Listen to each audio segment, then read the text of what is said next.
Jangan coba-coba nengok ke belakang.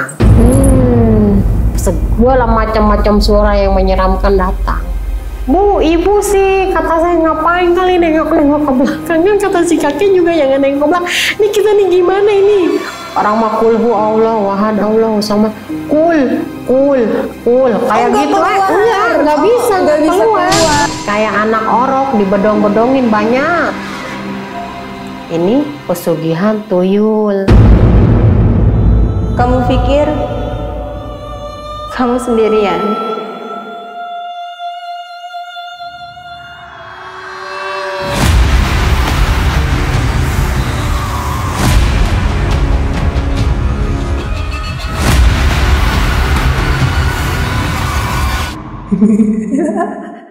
Episode kali ini Michi Diary sudah kedatangan satu orang narasumber.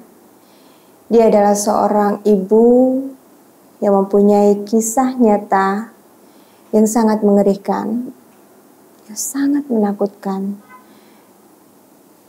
Ini dia, Ibu Yanti. Halo Ibu Yanti, apa kabarnya? Baik, kalau juga. Ibu Yanti bisa tolong ceritakan tentang kisah yang Ibu punya selama ini kepada kami? Iya, insya Allah. Saya punya bukan cerita, emang pengalaman. Yang pengalaman itu yang seumur hidup saya alami baru kali itu. Ceritanya saya punya tetangga udah kayak saudara, apapun dari makan apa ini cerita nggak ada rahasia lah gitu. Waktu itu tahun 90, ibu itu pensiunan suaminya. Udah gitu pensiunan, dia terjerat dengan hutang. Tahun 90 hutang 50 juta seberapa. Sudah ngejual rumah, yang satu nggak ketutup, ngejual ini nggak ketutup, akhirnya kan rumahnya 2 akhirnya lepas. Hilang. Dia ngontrak, dijual lah nggak ketutup juga. Dia ketakutan, sering trauma, ditagih orang-orangnya datang galak-galak ya kan. Bingung kali, sering dia putus asa, suka ngomong kayak gini, bunuh diri enak kali ya kata dia. Terus kata saya, istighfar kata saya. Tapi ini ada yang ini katanya, nanti antar ya kemana kata saya, ke tempat saudara. Ya saya nekat, kasihan sama dia, saya antar ke tempat saudara. Ya berangkatlah kita tuh pagi-pagi, berangkat kita naik bus, turun di suatu desa, disebutnya itu, tapi kita nggak mau menyebutkan tempat yang kita tuju itu ya. Ada.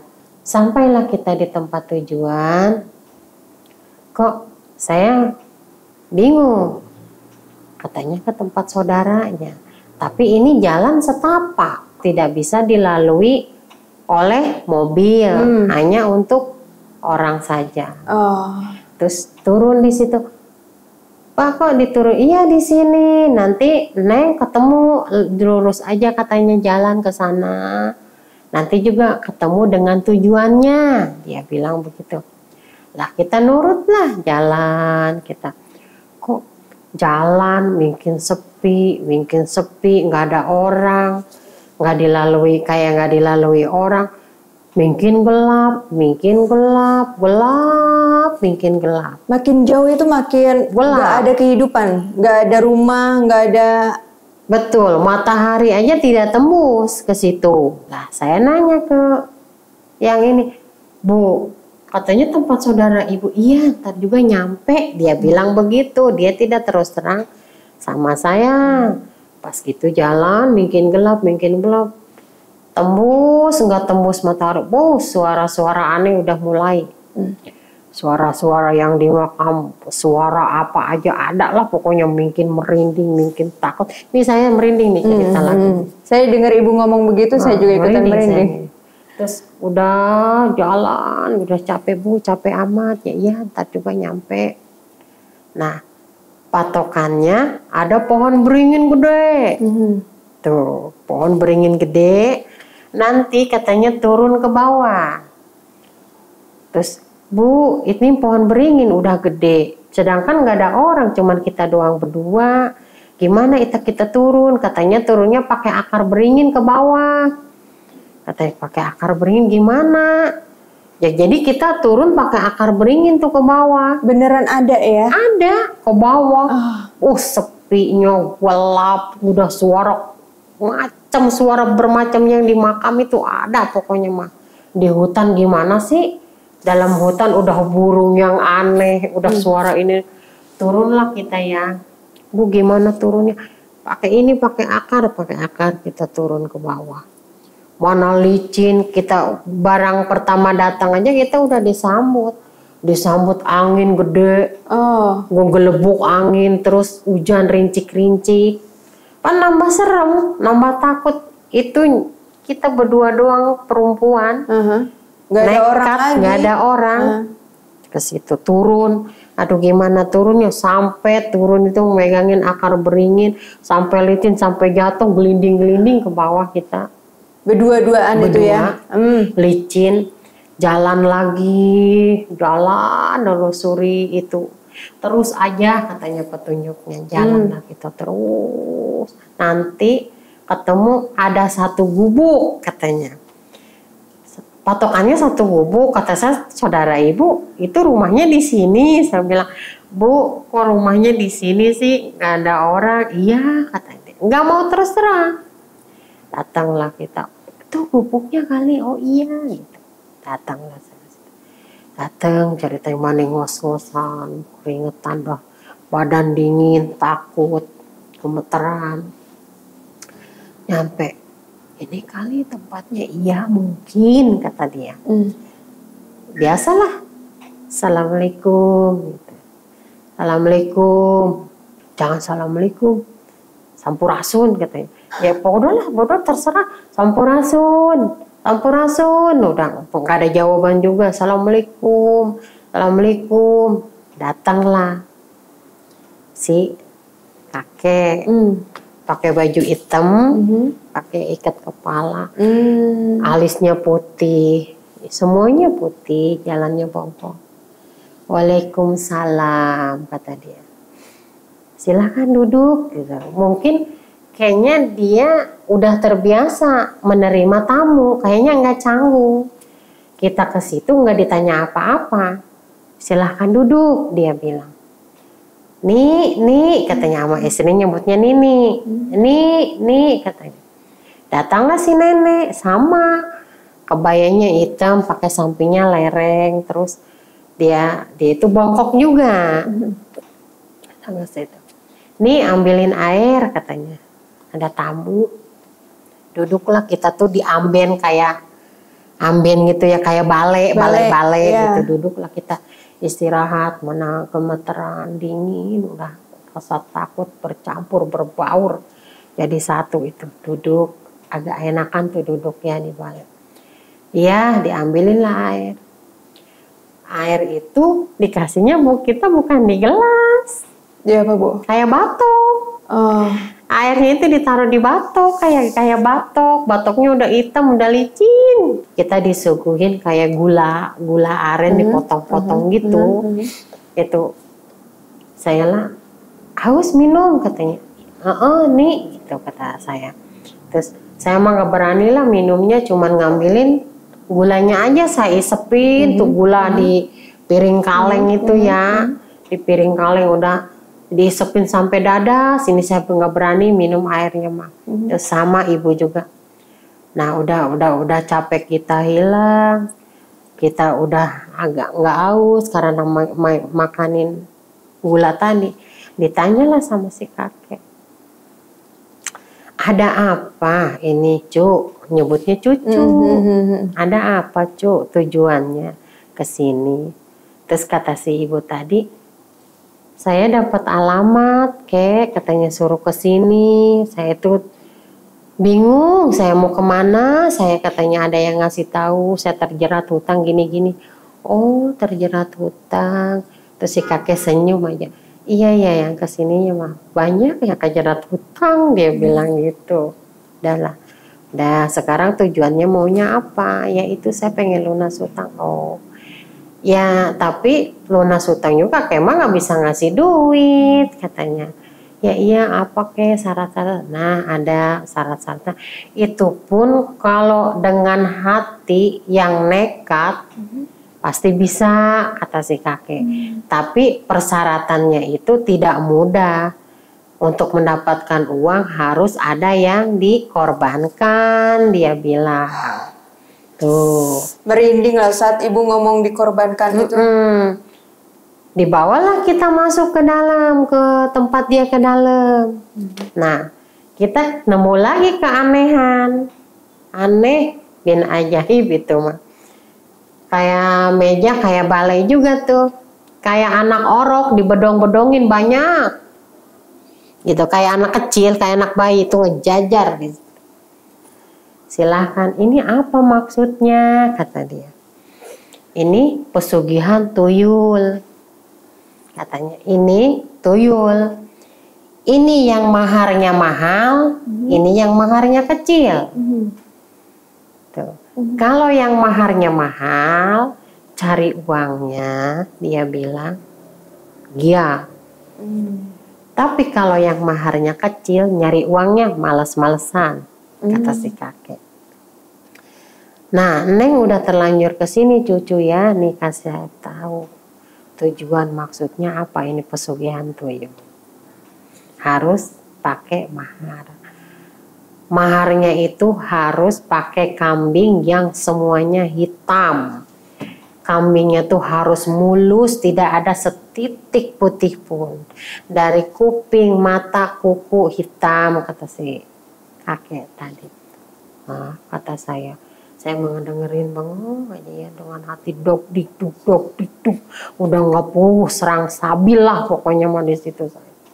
Duh ya Allah, kenapa nyasar ke sini? Saya katanya ke tempat saudaranya dalam hati. Sambil ngedengerin si kakek gini. Nih syaratnya begini. Si kambing hitam itu kita potong dengan kita ambil darahnya, kita guyurin ke si anak bayi yang tadi mau jadi tuyul itu. Nah setelah itu kita siapkan sesaji dengan rujak-rujakan, kelapa hijau, menyan, segala lisong ini kata dia. Baru kita bisa ritual. Bengong aja kita tuh berdua kayak orang bego. Bengong aja, dia juga bingung kali. Cuman ini enggak cuman. Setelah dia hidup diguyur dengan darah kambing hitam itu. Dia hidup, tapi dia minta nyusu. Kata si kakek, bukan nyusunya susu sapi, dia bilang. Kamu siapa ini di antara dua yang mau ngambil pesugihan? Yang terjerat hutang? Saya, katanya. Kamu harus nyusuin. Tuh. Nyusuin yang tadi itu ya? Itu si bayi tadi. Aduh. Itu nggak bisa ditolak. Dia mau nyusu seharian dia mau menyusui kapan itu nggak bisa ditolak. Harus diturutin nyusu. Sedangkan kata saya dia nggak punya bayi, air tetenya, air asinya dari mana? Air asinya nggak ada, nggak tahu mah nyedot darah kita. Kita mau ngambil pesugihan, ada imbalannya, yaitu pakai nyawa. Ya lama-lama mah kan habis disedot, kita meninggal. Tuh. Nah setelah itu dikasih tahu, sanggup atau tidak, bolehlah pikir-pikir dulu. Tawar menawar, nggak disusuin bisa nggak? Nggak bisa. Bahkan dia, maaf ya, jangan dikasih baju. Keluar kotoran dari kuping, dari hidung, dari mata itu jangan dielap. Kalau dielap dikasih baju dia kabur. Nggak bisa dia nyari duit, katanya gitu. Kata si kakek, pikirin dulu secara apakah benar-benar udah bulat? Apakah setengah hati? Kalau setengah hati nggak usah dijalanin. Kalau udah bulat, ayo katanya laksanakan ritualnya. Kata dia nanti malam. Nanti kamu pulang dari sini bawa, ngikut kamu itu nanti. Asal itulah tadi kamu susuin dia. Mau nyusu 3 hari 3 malam kek, mau nyusu setengah hari kek, dia pengen nyusu, susuin, jangan gak disusuin. Nanti kamu juga ada imbalannya. Dia bisa nyari duit untuk kamu bayar hutang. Mencek Sunda nate malamun ketaikan mah kaya raya, pengen apa aja kebeli. Boleh mobil kebeli, tapi dengan secara tidak capek ya. Tidak capek kita cari uang, karena kita punya anak buah itu sih tuyul. Aduh. Tuh. Emang saya tadinya juga nggak percaya bahwa pesugihan ada, apa ternyata ada. Betul ada. Mikir, udah Neng, Cu keluar dulu, mikir-pikir dulu. Apakah cucu mau nerima atau tidak? Lama kita selama-lamanya di situ. Argumen saya, ibu mah ngebohong, katanya mau ke tempat saudara ibu, ternyata kesini atau mau ngapain Bu? Saya bilang, ya Allah ya Robi, saya bilang ya Allah jangan sampailah. Iyalah saya juga katanya kalau begini mah mang-mang. Gak bisa saya kayaknya nyusuin, apalagi kayak gini. Udah gitu, mana rumahnya gak ada orang, mana di hutan lebat, mana sendiri, rumah sendirian doang, gak ada tetangga, gak ada siapa. Cuma si kakek itu udah biasa sepertinya menerima orang yang pengen pesugihan ya, kayaknya nerima kita udah gak aneh asing gitu, gak asing. Soalnya saya ngeliat di meja juga ada bontot-bontot rokok, kayaknya bekas orang banyak. Pernah ke situ gitu. Pas kita yang datang mah tuh pas beneran nggak ada yang datang ke situ, cuman kita doang lah berdua. Nah, udah gitu udah lama kita berpikir panjang. Datanglah si kakek. Ayo, mau ritual enggak? Mau diterusin apa enggak ini cerita pesugihan yang dia mau? Tapi berhubung nasib Allah mungkin nggak mengizinkan dia untuk mengambil pesugihan, batal lah ceritanya. batal cerita. Kek, mohon maaf, saya katanya, Kek 1000 maafin saya. Biasanya nggak bisa Kek ngambil ini, katanya. Gitu kata dia. Ya itu kan tergantung, katanya, itu ada yang maharnya mahal, yang maharnya murah, itu kayak dibedong-bedongin kayak bayi. Itu nanti tinggal pilih. Kalau kata dia juga, kalau setengah hati mah nggak bakal naik ke atas, nggak bakal, gagal. Kalau setengah-setengah ya. Kalau yang bulat, yang udah niat nekat, baru. Lama kita di situ nungguin dulu di situ. Pas waktunya kita aus lagi, Bu, nggak berani minum, enggak. Ini ada tinggal sepotong gula. Yuk kita bagi dua lah sama si ibu itu sama saya. Sampai dada saya ini juga perut udah lapar, udah nggak kerasa lapar lagi. Udah gitu udah ceritanya, Kek mau pulang Kek? Oh iya mau pulang, ya pulang silahkan. Tapi dengan satu syarat, silahkan pulang, jangan coba-coba nengok ke belakang. Kata dia, waduh, kalau nengok ke belakang gimana ya, kata saya. Jangan coba-coba nengok belakang aja, cuman itu doang syarat kakek, silahkan pulang. Mau pulang mah, katanya. Itu kita nggak tahu jam berapa, tahu tengah malam, tahu jam 1, jam 2, jam 3, nggak tahu, soalnya nggak tembus. Gelap. Begitu kita dikasih berani, dikasih nekat tuh nganter ibu itu.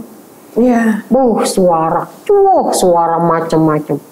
Pulang kita hujan. Mau pulang juga disambut lagi aja sama angin, hujan rincik-rincik, menambah takut, menambah gimana sih kita. Suasananya ini makin berasa enak, sumpah.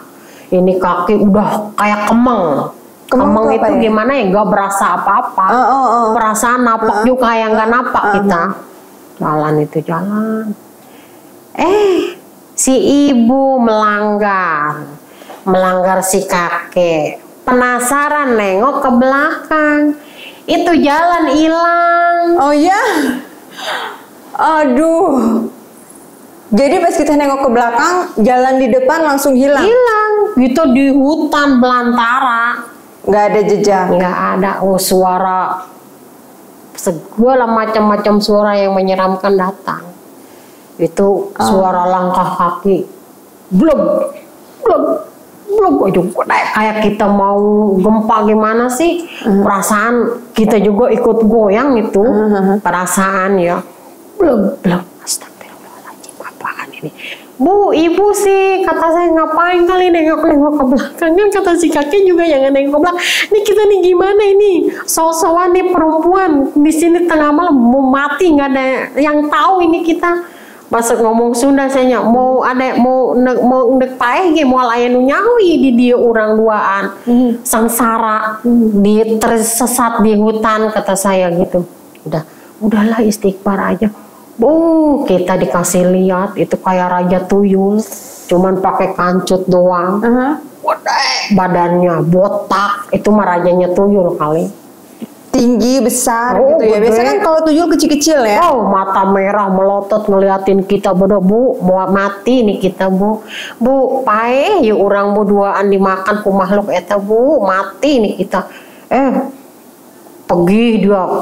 Kaki saya diseret-seret monyet, kayak makhluk monyet, nyeret-nyeret kaki saya, Bu. Masa Allah Bu, gimana Bu? Tolong, itu baca kulhu Allah aja baca-bacaan nggak mempan. Orang mah kulhu Allah, wahad Allah sama kul kayak gitu nggak bisa keluar. Kul-kulan aja saya kul aja. Udah napas udah tersengah-sengah, udah kita sampai gue gelintingan, udah kayak orang gila, udah baju kali kalau siang mah kelihatan kotornya, udah kayak apa tahu itu baca-bacaan, ditarik kayak makhluk kayak monyet, udah ketemu lagi sama ular. Ular segede kali gulungan kasur. Itu bukan ular sembarangan. Kepalanya 2 ularnya. Ya Allah ya Robi, mati ini orang berdua Bu, mati ini kita Bu. Tadi makhluk tadi nggak makan kita, ini kali ini kita mati ini dimakan ular. Kepalanya 2 itu ular, gede banget ularnya. Itu mah bukan ular sembarangan. Yang nunggu di situ kali itu mah. Udah kaki saya diseret-seret, udah sempat pingsan kayaknya kita berdua tuh, nggak sadar saking rasa takutnya. Terus kita pas sadar itu tarik napas, kita baca, kata si ibu baca istighfar, baca istighfar sebanyak-banyaknya, baca ayat kursi. Akhirnya kita terang tuh jalan, ada lagi jalan. Bu, buru-buru, nggak bisa buru-buru karena kaki kita udah nggak berasa, udah lemes, udah gemeteran, semua juga udah gemeteran, dia juga sama, udah pucet. Kita kalau tembus masih yang pucet. Ayo kita ngelihat itu pohon, oh iya nih pohon beringin yang tadi. Naiklah kita ke pohon beringin, jatuh lagi. Naik lagi pakai akarnya, kita jatuh lagi, jatuh akhirnya bener-bener dikerjain ya, nggak mudah. Naiklah kita ke atas, jatuh lagi, akhirnya kita nyampe, naik sampailah ke jalan setapak itu. Kita ke jalan setapak, kita ketemu lagi tukang beca, cuman lain orang. Bang, bawa saya ke terminal. Oh iya, emang dari mana katanya gitu. Ceritalah kita sama tukang beca itu. Bu, bagusnya juga bisa pulang, bagusnya juga nggak hilang di situ. Kebanyakan mah ada yang nggak bisa pulang. Aduh, di situ hilang, nggak tahu dibawa ke sana, ke dunia lain, ke tempat mana nggak tahu lah. Bagusnya kita bisa pulang, pulanglah kita. Di bawah, bagusnya juga katanya Neng nggak apa-apa, ini mau pulang, udah pulang. Pulanglah kita cerita dengan ceritanya, kita pulang ke sana. Sampai ke sana saya juga nggak langsung sembuh. Ternyata saya pulang juga ke rumah, saya juga ternyata pengajian saya masih ketinggalan di sana. Jadi saya kayak orang bego. Jadi masih ada di hutan. Masih. Jadi kayak orang bego, saya ditanya orang juga. Ditanya suami saya udah pulang, ditanya nggak nyautin, emang dari mana? Kata suami saya ini. Dari mana? Dua-duanya itu saya sama dia. Nggak bisa jawab. Nggak bisa jawab kayak orang bego. Baju nggak mau salin udah 3 hari. Udah dekil, udah apa, udah pucet. Pada kotor. Udah ditanya juga nyarilah, dikasihlah air sama orang Pak Kiai. Ini mah pengajiannya masih di sana ketinggalan katanya. Ada di hutan. Namanya tuh dijiat lah, dijiat itu dipanggil ya. Jiwa saya itu dipanggil lagi, suruh pulang, ngumpul, masuk, baru mendingan, baru dijawab. Orang nanya saya jawab, nangis di situ saya. Lagi mau ngapain? Katanya perempuan-perempuan kesana-sana. Astagfirullahaladzim, banyak yang inilah. Mau ngapain? Kata Allahu Akbar, bagusnya bisa pulang. Untung bisa sampai untung bisa sampai saya. Kalau nggak begitu mah saya ketinggalan di sana, mati di sana, nggak ada yang tahu. Suami saya nggak tahu, cuman saya nitipin anak doang. Anak saya masih kecil. Perempuan-perempuan nekat amat ini berdua katanya. Habis saya diomongin. Awas ya, lagi-lagi saya nggak mau tahu pokoknya. Udah kayak gitu, saya nggak lagi-lagi. Si ibu itu juga pulang ke rumahnya, ke rumah di Tangerang. Kalau dengan hasil keringat sendiri itu dimakannya nikmat. Kalau yang begitu, itulah ada aja kendalanya. Makanya jangan sampai tergiur dengan pesugihan. Kita cari aja dengan keringat sendiri. Ya, gitu. Itulah dia pencinta misteri, bahwa memang apa yang kita dapatkan itulah yang harus kita syukuri. Jangan melebih-lebihkan, apalagi dengan cara yang tidak baik, karena nantinya itu bisa akan mengakibatkan ke diri kita sendiri. Ya Ibu ya. Untung ibunya bisa balik lagi dan bisa bercerita buat kita semua. Dan semoga teman-teman di rumah juga bisa mengambil hikmatnya dari apa yang sudah diceritakan, kisah nyata dari Ibu Yanti. Pencinta misteri, terima kasih untuk malam ini. Terima kasih Ibu Yanti sudah datang ke studio saya. Sampai jumpa di Michi Diary episode selanjutnya. Terima kasih. Sama-sama.